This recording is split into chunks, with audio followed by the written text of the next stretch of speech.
A lot of people think that the Scottish parliamentary voting system is impossibly complicated, but it isn't really. You learned everything that you need to work it out when you're in primary school. Reading, adding up, subtracting, multiplying and dividing. So let's see what the fuss is all about.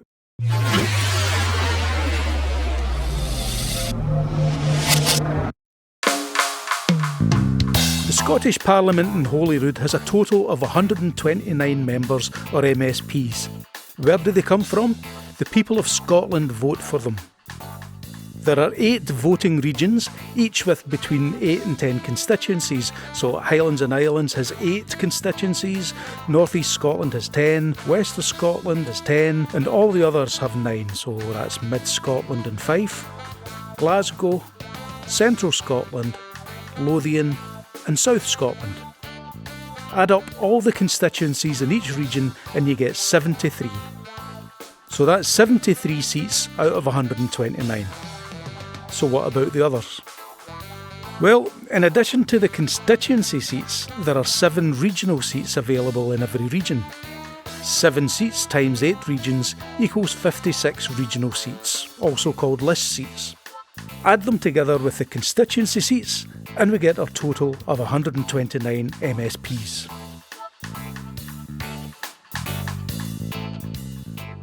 Every voter in Scotland has 2 votes in the parliamentary elections. Your constituency vote, often called Vote 1, is used to elect someone, usually from a political party, and whoever gets the most votes will represent your constituency in Holyrood. For example, here's Glasgow Region, Glasgow Southside constituency in 2016, where Nicola Sturgeon got most constituency votes and was duly elected as the MSP for Glasgow Southside. And so it goes throughout Scotland until all 73 constituency seats have been won. The remaining 56 regional seats are allocated by a system designed to approximate proportional representation, the D'Hondt system.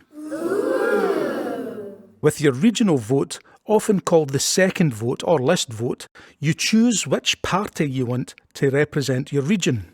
Each region has 7 seats, and they're allocated based on the D'Hondt system of calculation, which aims to give fairer representation to each party. This is the bit that a lot of people find tricky, but it's really just a lot of easy sums strung together. Here's a simplified example. Let's say in Region 1, Party A did brilliantly and won all 9 of the available constituency seats. Party A's supporters all voted for them with their regional votes as well, and they got 10,000 regional votes. Party B didn't get any constituency seats at all and came well behind in the regional vote with just over half of Party A's total. Party C also got 0 constituency seats and only slightly more than a tenth of Party A's total regional vote. So now we work out the D'Hondt calculations on the regional votes. In each of the 7 rounds of the D'Hondt calculations, we divide the number of regional votes for each party by the total amount of seats they have, plus 1. Round 1. Party A has 9 seats. We add 1 to this, which makes 10. Their 10,000 regional votes get divided by 10, bringing the number down to 1,000. Party B has no seats. Adding 1 to this makes 1. 5,100 votes divided by 1 is still 5,100. Party C has 0 seats. 0 plus 1 equals 1. 1,100 votes divided by 1 is still 1,100. So the result of round 1 is Party B gets the first seat. Round 2. There's no change for Party A, so their votes still get divided by 10 in this round. Party B now have 1 seat, add 1 and that makes 2.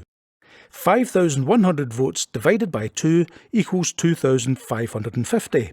There's no change for Party C, so they keep their 1,100 votes. The result of round 2 is Party B has gained the second seat. Round 3. Same story for Party A and for Party C. B now has 2 seats, add 1 equals 3. 5,100 divided by 3 equals 1,700. So the result of round 3, Party B has gained the third seat. On to round 4. No change to A or C. B now has 3 seats. Add 1 equals 4. 5,100 divided by 4 equals 1,275. So the result of round 4 is Party B now has 4 regional seats.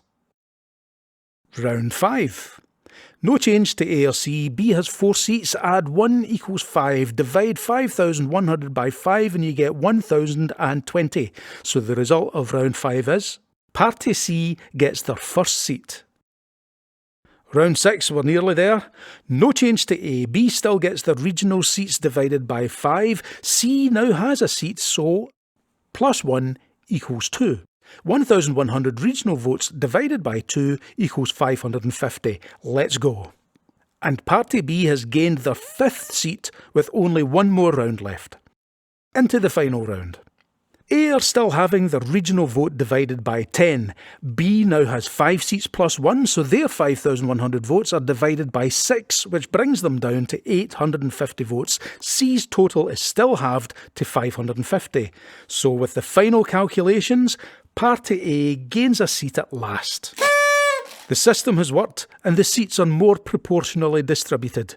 Or to put it another way, the party that did really well in the constituencies didn't do well when it came to picking up regional seats because the number their seats got divided by was punitively high.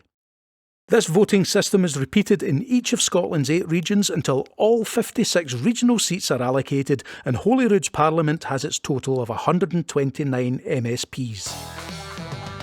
And that's how the Scottish parliamentary voting system works. In part 2, we'll look at the 2016 election for a real-world example of the system in action.